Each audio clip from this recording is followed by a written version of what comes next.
grandmother to teach me how to do basketry, and she told me that she didn't want to because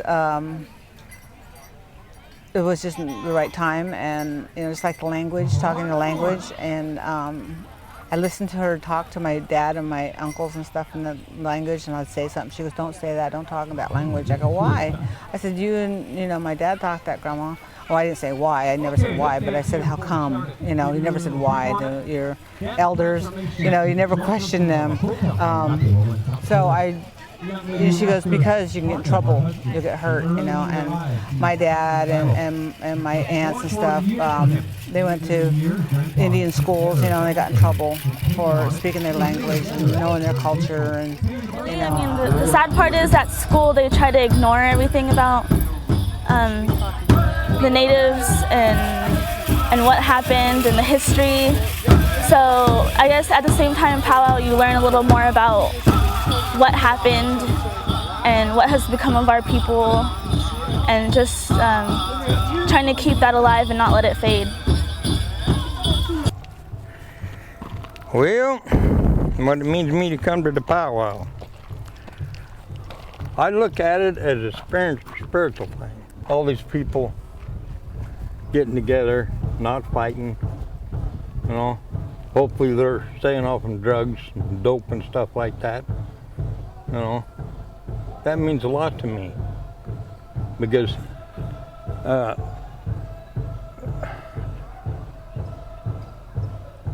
well, that's enough of that.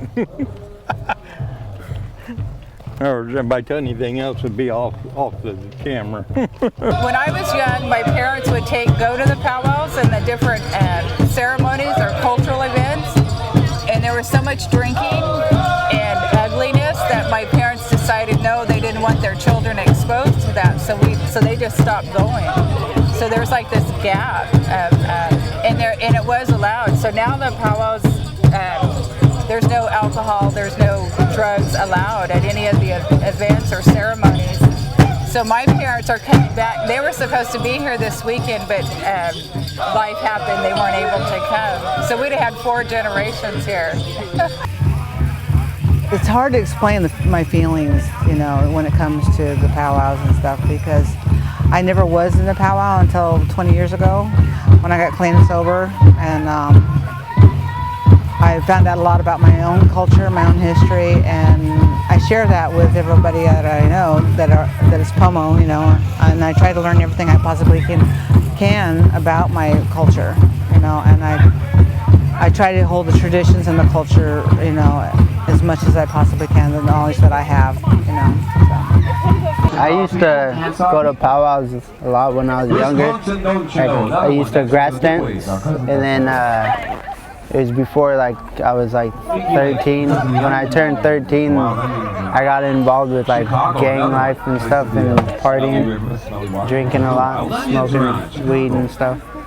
So I quit dancing and stuff, because the way that I was taught is when you're out there dancing, you dance for your people, and so you're supposed to be pure, It's like praying, when you're out there dancing, you're praying for all your family and everybody in it, and so I felt like I wasn't doing it right.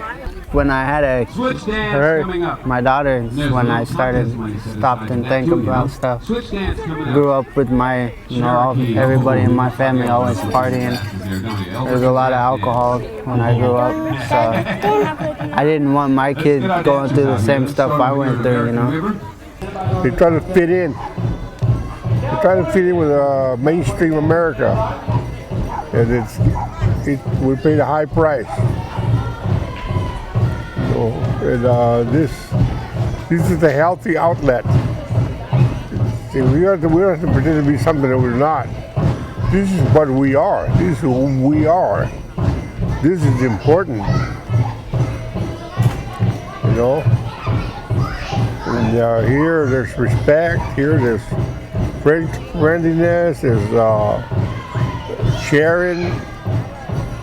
Exchanging. We're supporting each other. What we're doing here, this is good medicine.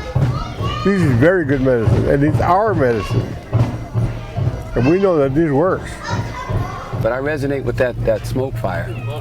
You go in there, and then when you leave, you got the smoke of the fire in your clothes, and you remember, you know. On the way home, you remember how that sounds, you know, those clapper sticks. Same thing here at Pow-wow. If we have a smoke fire, you remember the sound of the drum.